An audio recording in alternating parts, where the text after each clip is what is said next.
Morning, it's Wednesday, June 26, 2024. We're about to read Proverbs. Good morning. Okay, it's the introduction to Proverbs.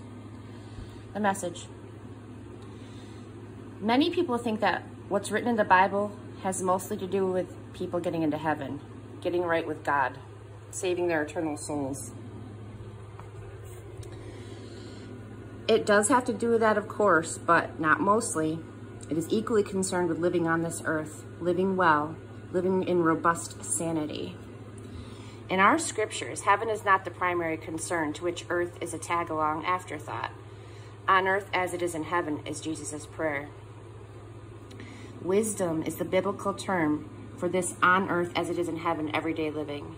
Wisdom is the art of living skillfully in whatever actual conditions we find ourselves. It has virtually nothing to do with information as such, with knowledge as such. A college degree is no certification of wisdom, nor is it primarily concerned with keeping us out of moral mud puddles, although it does have a profound moral effect upon us. Wisdom has to do with becoming skillful in honoring our parents and raising our children, handling our money, and conducting our sexual lives, going to work and exercising leadership, using words well and treating friends kindly, eating and drinking healthily, cultivating emotions within ourselves and attitudes towards others that make for peace. Threaded through all these items is the insistence that the way we think of and respond to God is the most practical thing we do. In matters of everyday practicality, nothing, absolutely nothing, takes precedence over God. Proverb concentrates on these concerns more than any other book in the Bible. Attention to the here and now is everywhere present in the stories and legislations and prayers and the sermons that are spread over the thousands of pages of the Bible. Proverbs distills it all into riveting images and aphorisms that keep us connected in holy obedience to the ordinary. This is from King Solomon, was Israel's first international celebrity, known for his wisdom and his wealth. He studied plants and animals. He married an Egyptian princess and had a taste for everything Egyptian. Egyptian proverbs interested him, and that was fine. Egyptian gods also interested him, and that tainted the whole country. As he got older, and he dabbled more and more in Egyptian religion, mixing it with his worship with God, Solomon's successors kept his attraction to multiple religions, but not his wisdom. King Hezekiah, who lived 250 years after Solomon and wrote some of the Proverbs in the Bible, was a rare, semi-bright spot among the king of those latter days. Two other proverb writers were Agar, an Arab, and Lemuel, another non-Israelite. This was Proverbs were used to educate upper-class boys, as it was mostly boys in those days, in the practicalities of living in the real world. Boys were expected to be wise, not just smart. And in Israel, can't see very well. And in Israel, that included a healthy awareness that life revolved around God, not them. This was written probably, or perhaps, 970 through 687 AD 7 BC. Egyptians started writing wisdom-style proverbs when they were still building pyramids. Here's one from 2450 BC. Good speech is more hidden than the emerald, but it may be found with maidservants at the grindstones. I like that. Boop, boop, boop, boop, boop. I can't see a thing for this one. Okay, Proverbs, Wise Sayings of Solomon. Chapter 1, this is a manual for living. These are the wise sayings of Solomon, David's son, Israel's king, written down so we'll know how to live well and right, to understand what life means and where it's going, a manual for living, for learning what's right and just and fair, to teach the inexperienced the ropes, and to give our young people a grasp on reality. There's something here also for seasoned men and women, still a thing or two for the experienced to learn, fresh wisdom to probe and penetrate the rhymes and reasons of wise men and women. Start with God. Start with God. The first step in learning is bowing down to God. Only fools thumb their noses at such wisdom and learning. Pay close attention, friend, to what your father tells you. Never forget what you learned at your mother's knee. Wear their counsel like flowers in your hair, like rings on your fingers. Dear friend, if bad companions tempt you, don't go along with them. If they say, let's go out and raise some hell, let's beat up some old man and mug some old woman. Let's pick them clean and get them ready for their funerals. We'll load up on some top quality loot. We'll haul it home by the truckload. Join us for the time of your life. With us, it's share and share alike. Oh, friend, don't give them a second look. Don't listen to them for a minute. They're racing to a very bad end, hurrying to ruin everything that they lay their hands on. Nobody robs the bank with everyone watching. Yet that's what these people are doing. They're doing themselves in. When you grab all that you can get, that's what happens. The more you get, the less you are. Lady Wisdom. Lady Wisdom goes out in the street and shouts. At the town center, she makes her speech. In the middle of the traffic, she takes her stand. And at the busiest corner, she calls out, simpletons, how long will you wallow in ignorance? Cynics, how long will you feed your cynicism? Idiots, how long will you refuse to learn? About face, I can revise your life. Look, I'm ready to pour out my spirit on you. I'm ready to tell you all that I know. As it is, I've called, but you've turned a deaf ear. I've reached out to you, but you've ignored me. Since you laugh at my counsel and make a joke of my advice, how can I take you seriously? I'll turn the tables and joke about your troubles. What if the roof falls in and your whole life goes to pieces? What if a catastrophe strikes and there's nothing to show for your life but rubble and ashes? You'll need me then. You'll call for me, but don't expect an answer. No matter how hard you look, you won't find me. Because you hated knowledge and you had nothing to do with the fear of God, because you won't take my advice and brushed aside all my offers to train you. Well, you've made your bed. Now lie in it. You wanted your way. Now how do you like it? Don't you see what happens, you simpletons, you idiots? Carelessness kills. Complacency is murder.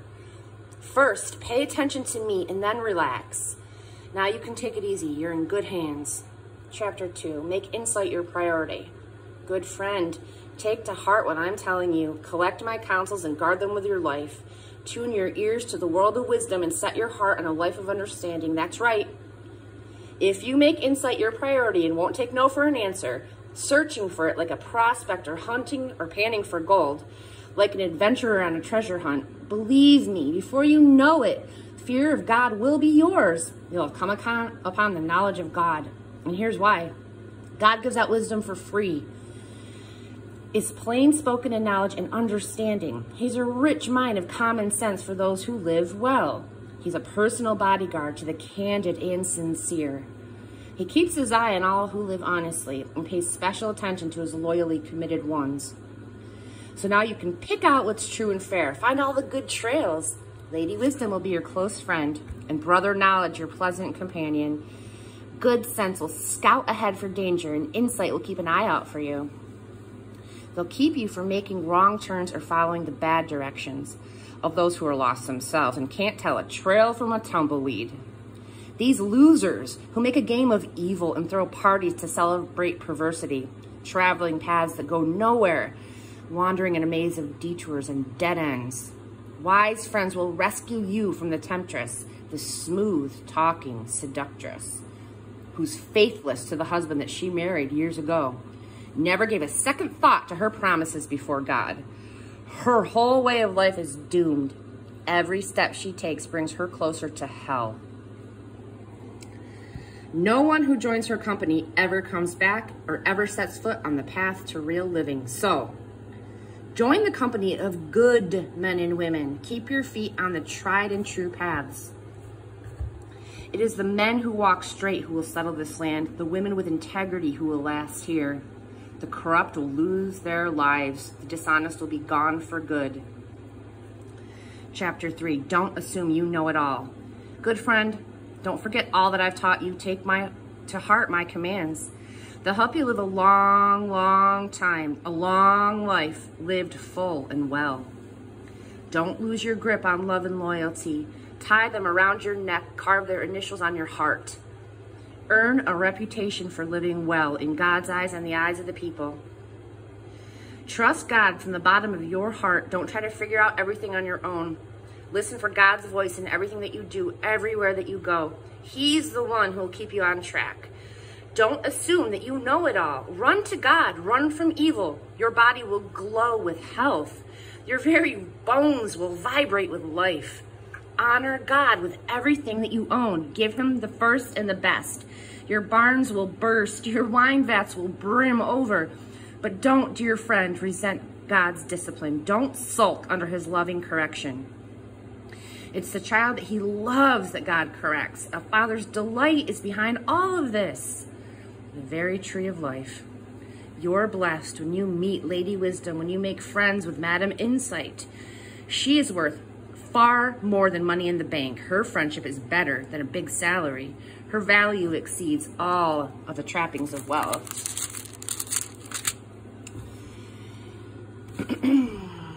Nothing you could wish for holds a candle to her. With one hand, she gives long life. With the other, she confers recognition. Her manner is beautiful, her life wonderfully complete. She's the very tree of life to those who embrace her. Hold her tight and be blessed. With Lady Wisdom, God formed earth. With Madam Insight, he raised heaven. They knew when to signal rivers and springs to the surface, and dew to ascend from the night skies. Never walk away. Dear friend, guard clear thinking and common sense with your life. Don't for a minute lose sight of them. They will keep your soul alive and well. They'll keep you fit and attractive. You'll travel safely. You'll never tire nor trip. You'll take afternoon naps without a worry. You'll enjoy a good night's sleep. No need to panic over alarms or surprises or predictions that doomsday is just around the corner, because God will be right there with you. He'll keep you safe and sound. Never walk away from someone who deserves help. Your hand is God's hand for that person. Don't tell your neighbor, maybe some other time, or try me tomorrow, when the money's right there in your pocket. Don't figure ways of taking advantage of your neighbor when he's sitting there trusting and unsuspecting. Don't walk around with a chip on your shoulder, always spoiling for a fight. Don't try to be like those who shoulder their way through life. Why be a bully? Why not, you say?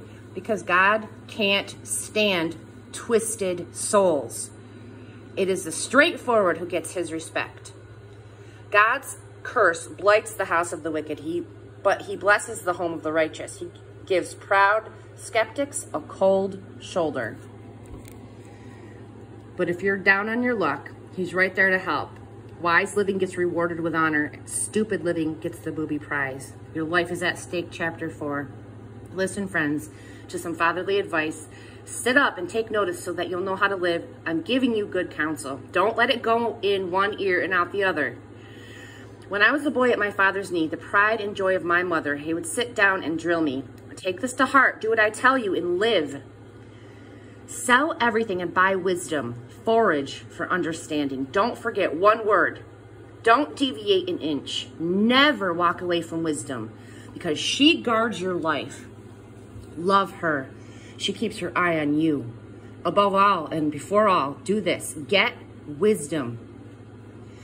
Write this at the top of your list. Get understanding. Throw your arms around her. Believe me, you won't regret it. Never let her go. She will make your life glorious. She'll garland your life with grace. She'll festoon your days with beauty.